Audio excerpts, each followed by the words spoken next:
So স্ট্রোকের পরে হতে পারে সেরিব্রোভাস্কুলার অ্যাক্সিডেন্ট, হেড ইঞ্জুরি, মাথায় আঘাত লেগে হতে পারে। আরেকটা ব্রেনের রোগ আছে মাল্টিপল স্ক্লেরোসিস, সেগুলো এখানে বোঝাতে গেলে অনেক সময় লাগবে। তাহলে মনে রাখতে হবে সেন্ট্রাল নার্ভাস সিস্টেমের কারণ হতে পারে, খাবার গিলতে অসুবিধা হতে পারে, ব্যথা লাগতে পারে।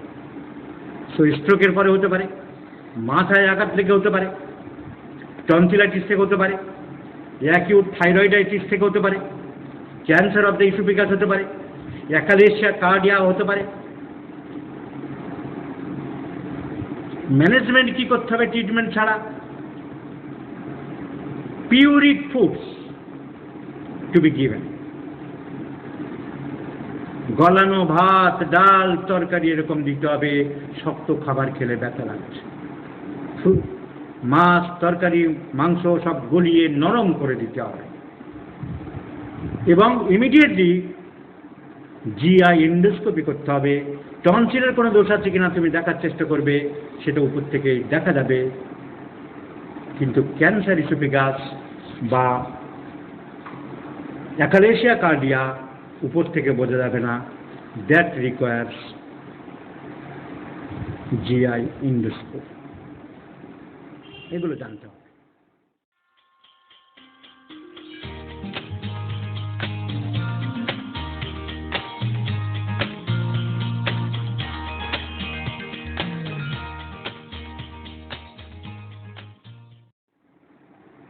অ্যাকালেশিয়া কার্ডিয়ার মতন সিমটম, খাবার গিলতে অসুবিধা, খাবার মোটেই যাচ্ছে না, খাবার বমি হয়ে যাচ্ছে। শুধু ডিফারেন্সটা কি?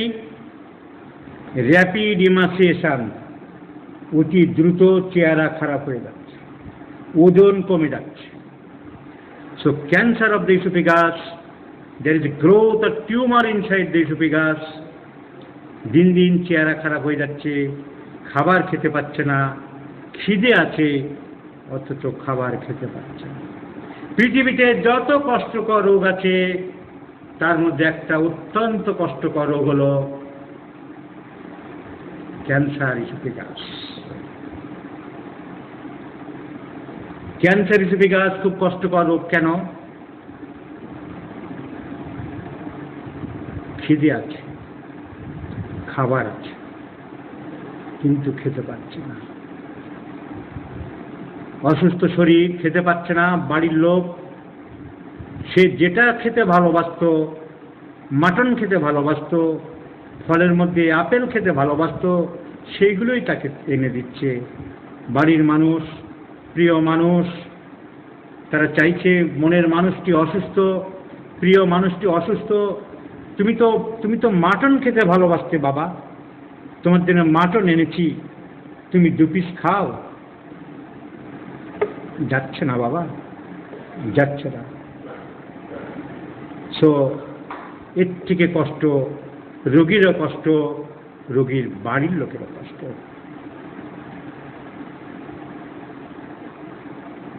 So growth or tumor inside the esophagus, খাবার খেতে পাচ্ছে না, তাতে ডিহাইড্রেশন হচ্ছে, চেহারা খারাপ হচ্ছে, শরীর শুকিয়ে যাচ্ছে, ওজন কমে যাচ্ছে, দিন দিন মৃত্যুর দিকে এগিয়ে যাচ্ছে। গ্যাস্ট্রোএন্ডোস্কোপি ধরা পড়বে, ইমিডিয়েটলি ট্রিটমেন্ট, কনস্টিটিউশনাল ট্রিটমেন্ট করতে হবে। যদি ট্রিটমেন্ট খুব রেসপন্স না পাওয়া যায়, immediately the patient should transfer to the modern medicine. অ্যালোপ্যাথদের কাছে পাঠাতে হবে। ওদের ইমিডিয়েটলি ফার্স্ট স্টেজ ক্যান্সার স্টেজে পুড়িয়ে দিয়ে পেশেন্টকে সাকসেস করতে পারে।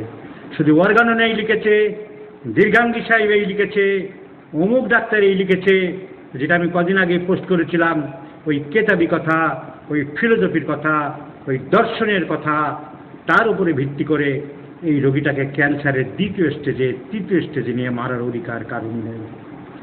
মডার্ন মেডিসিন হ্যানিম্যানের যুগ থেকে অনেক পাল্টে গেছে, অনেক অ্যাডভান্সড, অনেক টেকনোলজিস্ট। তাদের কাছে পাঠালে ইমিডিয়েটলি ওই পেশেন্টের ফার্স্ট স্টেজে রেডিয়াম থেরাপি দিয়ে তাকে সুস্থ করতে পারে। গ্যাস্ট্রাইটিস, আমরা ডায়াফ্রামকে ক্রস করে ইসোফেগাস, ডায়াফ্রাম পেটের যে পার্টিশন, ডায়াফ্রামকে ক্রস করে ইসোফেগাস স্টমাকের সাথে যোগ হয়ে গেছে, তার নাম হচ্ছে cardiac end of the oesophagus.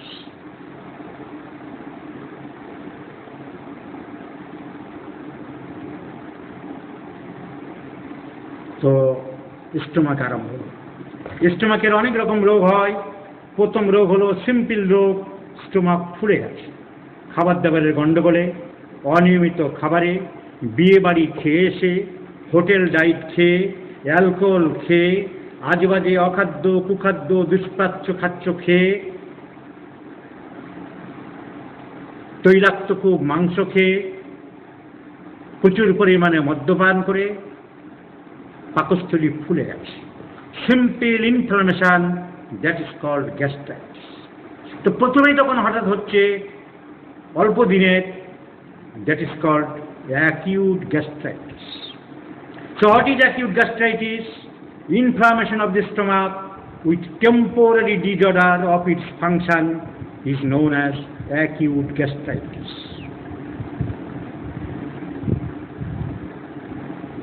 Symptom কি পাবো?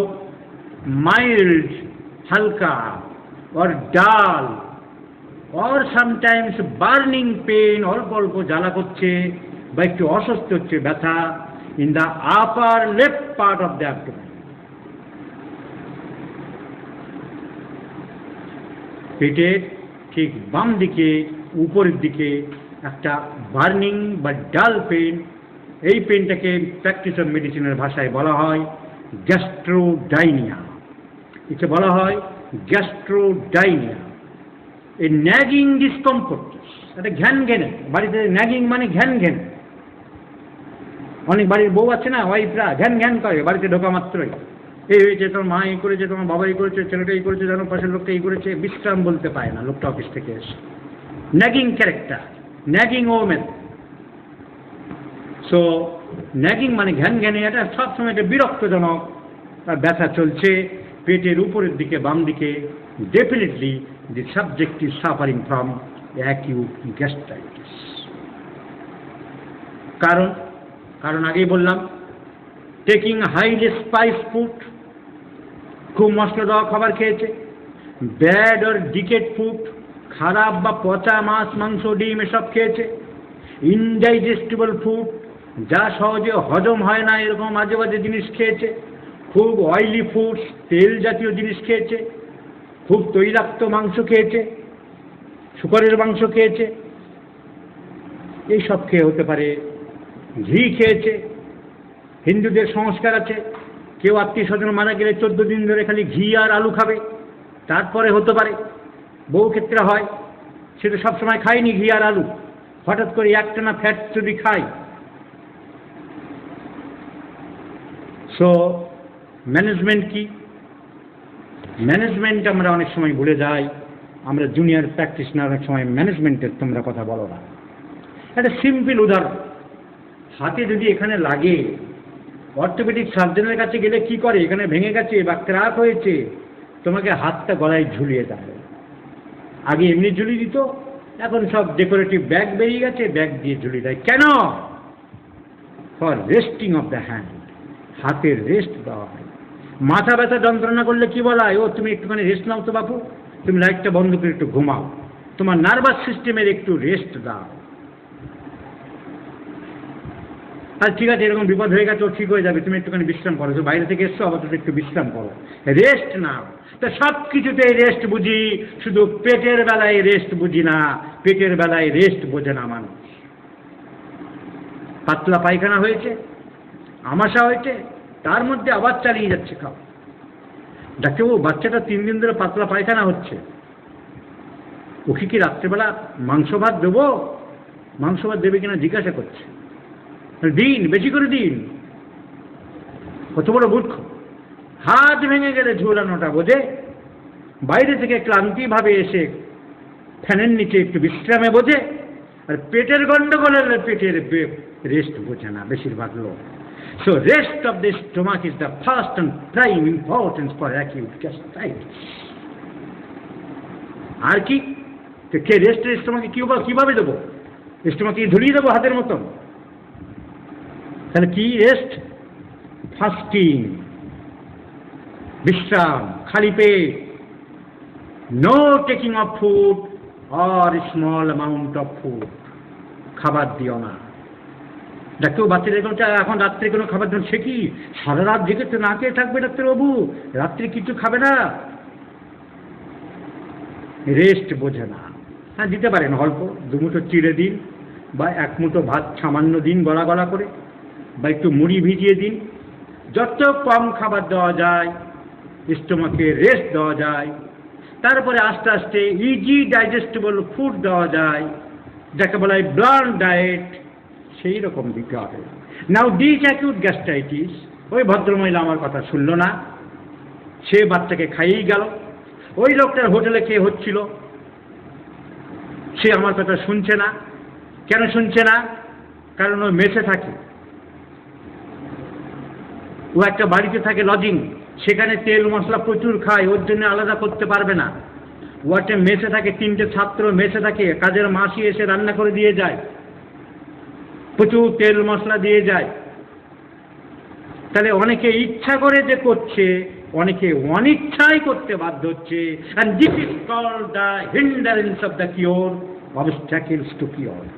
স্টোমাকে রেস্ট লোকটা দিতে চায়, আমি দিতে বলছি, আমার কথা শুনতে চায়, কিন্তু পারছে না। পরিবেশ, পরিস্থিতি, সার্কামস্ট্যান্স তাকে দিচ্ছে না। তা না দিলে কি হবে? এখানে ভদ্রমহিলা ইচ্ছে করে কথা শুনছে না, বাচ্চাকে খাওয়াবে, বাচ্চাকে জোর করে খাওয়াবে। ওইখানে ওই ছেলেটা পারলে, ইচ্ছা থাকলেও পাচ্ছে না, না খেয়ে থাকতে হবে তা না হলে। এই রকম ক্ষেত্রে অ্যাকিউট গ্যাস্ট্রাইটিস, যখন স্টোমাক রেস্ট পেল না, প্রপার মেডিসিন পেল না, so when this gastritis is runs or continues days after days or longer, in prolonged way, in prolonged course, that is known as chronic gastritis. আস্তে আস্তে acute gastritis এখন ক্রনিকে চলে গেল, কারণ মেনটেনিং কজ দূর হয়নি, আর পারপাসলি লোকটা আমার কথা শুনল না। আমার একটা এখানে কাঠের দোকান আছে বিশাল বড়, মারোয়ারি, ওম প্রকাশ রাম প্রকাশ, 2 ভাই আমাকে ট্রিটমেন্ট করতে। ডাক্তারবাবু আপনাকে একটা কথা বলি, আমাদের এইখানে ওখানে যেতে হবে, বড় বাজার যেতে হবে, ও ঢাকাই পরোটা খেতে হবে। ঢাকা কোথায়? এখানকার পরোটার নাম কিন্তু ঢাকাই পরোটা। ও খেতে হবে, এইসব খাবার বারণ করলে চলবে না, সব খাবার খেতে হবে, তারপর আপনাকে সারাতে হবে। তার acute gastritis will convert into the chronic gastritis. বড়বাজারের একটা বাচ্চাকে একবার আমি দেখেছিলাম, সে বাচ্চাটার ওজন হবে 45-50 কেজি, 8-10 বছরের বাচ্চা। তার মায়ের ওজন 110 কেজি, খালি ঘি খায় তো, ডালদা খায়। তার ছেলেকে নিয়ে এসেছিল, কি কমপ্লেন?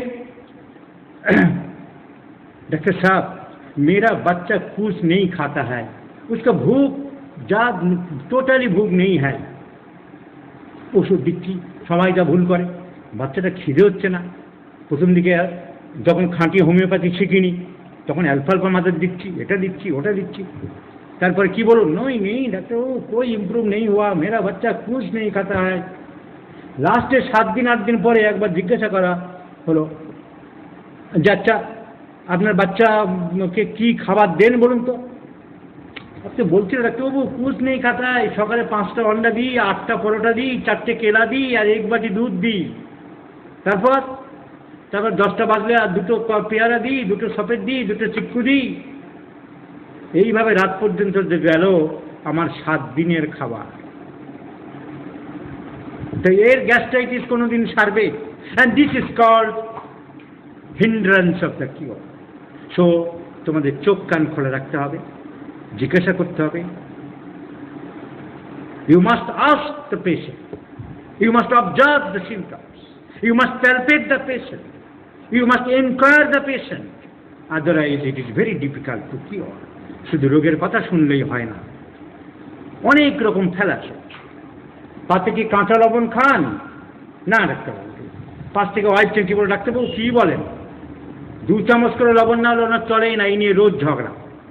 তার ওয়াইফ না থাকলে তুমি এই সিমটম পেতে? কি হলো, আপনি যে বললেন লবণ আপনি খান না, আপনার ওয়াইফ বলছে 2 চামচ খান, ওই একটু খাই সামান্য। শীত বেশি না গরম বেশি? গরম, ভীষণ গরম আমার ছেলের। কি করে বুঝলেন? কেন? ঘাম সবসময় দরদর করে ঘামছে ডাক্তারবাবু। আরে ঘাম দিয়ে গরম বিচার হয় না। ফ্যান চালায় না তা না, ও সবসময় কাঁথা মুড়ি দিয়ে শোয়। চিলি পেশেন্ট, ঘাম বেশি, দুটো আলাদা সিমটম ভদ্রমহিলা গুলিয়ে ফেলে। ওর মাথায় ঢুকে আছে ঘাম বেশি মানে হট পেশেন্ট। তোমাকে ইউ উইল বি মিসগাইডেড। এরকম মিসগাইড আমরা রোজ হই, রোজ রোজ। তাই চোখ কান খোলা না থাকলে কারের সিমটম পাওয়া খুব অসুবিধা। So when gastritis runs for a prolonged course is known as chronic gastritis. When the maintaining a cause is not being maintained, hotel diet বন্ধ হচ্ছে না, স্পাইসি ফুড বন্ধ হচ্ছে না, ওভার ইটিং, ওভার ফিডিং, লোভী, যা দেবে চলবে। একটা লোক আমার কাছে আসে, সে বলে আমি জীবনে না করি না। বলে প্রথমবার শ্বশুর বাড়ি গেছি, শাশুড়ি মোটে 4খানা পরোটা দিল, খেয়ে দিয়ে বলছে বাবা আর কটা দেবো? দিন। তা আবার 4টে দিল, বলছে আর দেবো? আমি দিন। তোমার লজ্জা করছে না? না, লজ্জা কিসে? উনি বলছেন আর দেবো, আমি বলছি দিন। তাহলে আর দেবো? এরাও লজ্জায় পড়ে যাচ্ছে, দিন। 32টা খেলা, বলো 32টা দিল। তা আমি মনে মনে ভাবছি ওই শাশুড়ি মনে মনে প্রতিজ্ঞা করবে যে তুমি যেন বাবু একটু কম যাও। বলে একদিন বাড়িতে ওই রুটি রেখে ওয়াইফ চলে গেছে হটপটে, বলে তুমি খেয়ে নিও, আমি এসে পরে খাবো। আমি তো জানি না ওর মধ্যে ওর রুটি অর্ধেক রাখতে বলেছে, সব খেয়ে নিয়েছি। পরে এসে ওর মাথায় হাত, আবার রুটি করে খেলো। একে বলা হয় ওভার ইটিং, প্রচুর পরিমাণে খাওয়ার অভ্যেস, gluten, Petuk. It is one of the causes of chronic gastritis. প্রচুর খেয়ে চলেছে, ফান্ডাস কভার করে যাচ্ছে একদম উপর পর্যন্ত, গ্যাস হচ্ছে। সো হোটেল ডায়েট হোক, স্পাইসি ফুড হোক, টু মাচ অ্যালকোহল কনজামশন, ডাক্তাররা বারণ করছে, শুনছে ডাক্তার পারি না, কোনো ওষুধ নেই কি? ওষুধ দিয়ে বিড়ি ধূমপান বন্ধ করতে হবে। পরের বার জিজ্ঞাসা করেছি কমিয়েছেন? একটাই উত্তর দেয়, ও খুব ভালো, কমিয়েছি, অনেক কমিয়েছি, বিরাট বাহাদুরি করেছি। তো সে ক্যানিংয়ে হোক, আর বনগাঁতে হোক, আর মেদিনীপুরে হোক, আর কলকাতাতে হোক, কি ধূমপান বন্ধ করেছেন? মদ্যপান বন্ধ? কমিয়েছি, অনেক কমিয়েছি। বিরাট তো বিরাট কাজ করেছে, বিরাট কাজ। অনেকে যেমন এই যে একটা রোগীকে জিজ্ঞাসা করেছিলাম একবার, কি করেন, আপনার পেশা কি? আগে ডাকাতি করতাম, এখন ব্যবসা করি। এখন লজ্জা লজ্জা নেই, ইয়া বড় গোম ফুলিয়ে বলে দিল, কেন ডাকাতি তো একটা পেশা, আমি ডাকাতি করতে পারি। তো টোবাকো স্মোকিং, খুব বেশি তামাক খায়, খুব বেশি অ্যালকোহল খায়, খুব মশলা খাচ্ছে, over eating, random use of allopathic medicines may cause chronic gastritis. Allopathic প্র্যাকটিসের মেডিসিনের বই লেখা থাকবে? কোনো অ্যালোপ্যাথিক প্র্যাকটিসের মেডিসিনের বই লেখা নেই। আমি বলছি random use of allopathic medicines may, এই জন্য আমাদের হোমিওপ্যাথিক ডাক্তারদের আলাদা প্র্যাকটিস অফ মেডিসিন লিখতে হবে।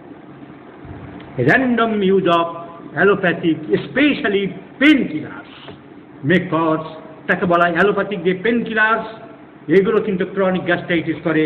এই পেন কিলারগুলোকে বলা হয় NSAID, non specific anti inflammatory drugs. তো ক্রনিক গ্যাস্ট্রাইটিস দাঁড়িয়ে গেছে রোগ, খিদে হবে না, অ্যানোরেক্সিয়া, বমির ভাব, বমি করবে, স্পেশালি সকালের দিকে বমি করবে, in the morning. Pregnancy first trimester, সেই সময় কিন্তু মেয়েরা সকালের দিকে বমি করে, তাই তাকে আবার ক্রনিক গ্যাস্ট্রাইটিস ভেবো না, সেটা হচ্ছে অন্য কারণে। So upper abdominal discomfortness, nausea, vomiting.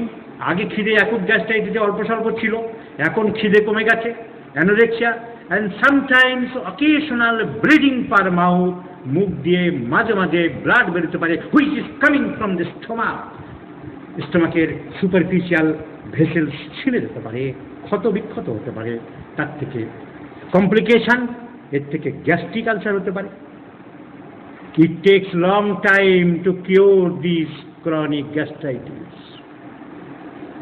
যদি ঠিক মতো না চিকিৎসা হয়, if not well treated, if maltreated, if badly treated, if by palliative treated, it may turn to the stomach in bad conditions, and this chronic gastritis may last for years together. বছরের পর বছর last করতে পারে। So gastritis is a very important topic, and factors are responsible for this: alcohol, tobacco in any form. Tobacco কিন্তু অনেক form আছে: খৈনি, জর্দা, তামাক, হুঁকো, বিড়ি, cigarette, all are in different forms of tobacco. একজন লোক পানের সাথে খুব জর্দা খায়, that is a variety of tobacco. একজন খৈনি, that is tobacco. একজন, that is tobacco.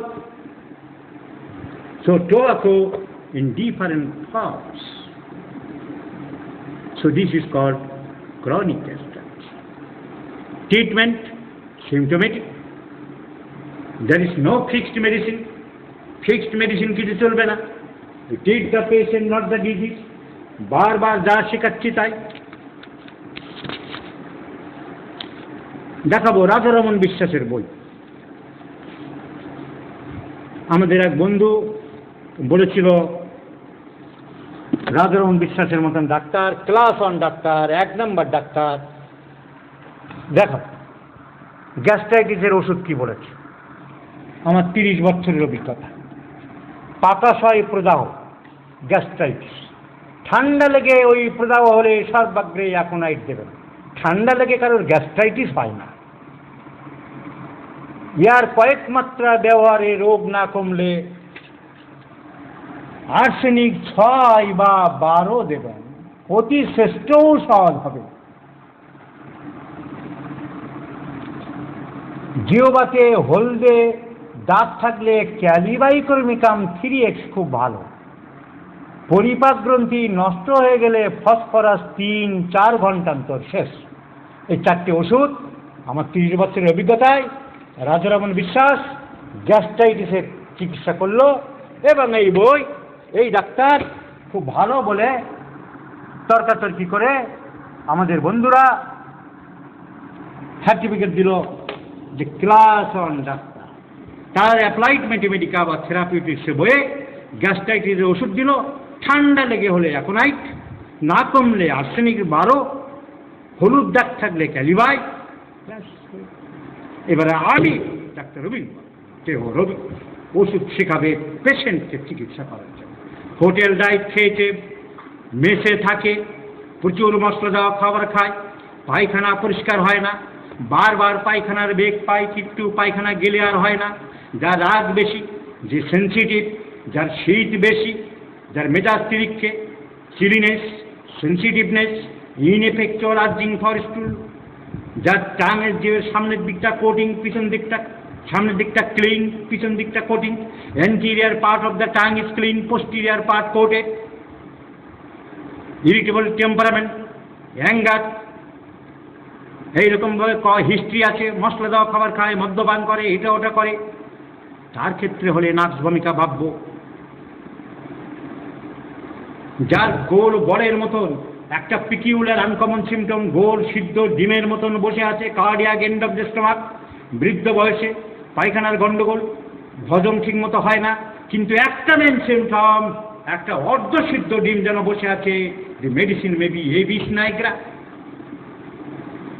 যার হে হু করে ঢেকুর তুলছে, বড় বড় লাউড রিঅ্যাকশন, যে খুব নার্ভাস প্রকৃতির, যার বাইরে যেতে গেলে নার্ভাস হয়ে যায়, যার 10টায় ট্রেন থাকলে 8টায় বাড়ির থেকে বেরিয়ে পড়ার জন্য লাফালাফি করে, যার গলায় কাঁটা ফুটি আছে মনে হয়, যার বড় বাড়ি দেখলে রাস্তায় হাঁটতে গেলে ভয় পায় বাড়ি ভেঙে আমার গায়ের উপরে পড়বে না তো, যে গরম বেশি, যে ঠান্ডা হওয়া পছন্দ করে, তার ক্ষেত্রে আর্জেন্টাম নাইটিকাম ভাবতে হবে।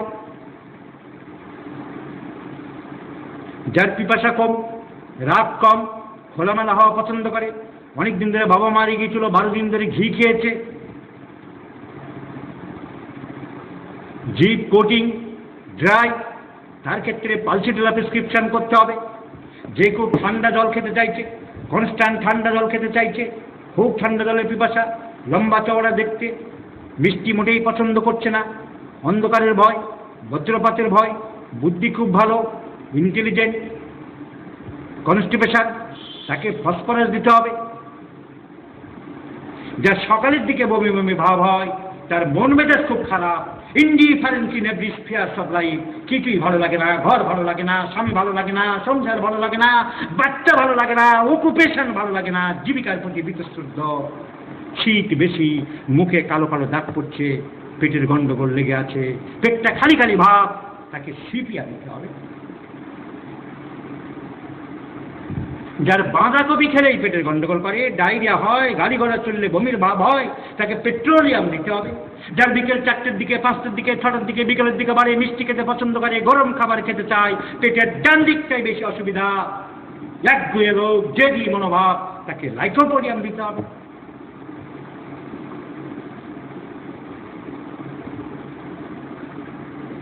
যার একটা পয়েন্টে ব্যথা, কোথায় ব্যথা, এই যে ঠিক এই জায়গাটা রাখতো, দেখুন এই আঙুলের মাথায়, pain at the tip of the finger,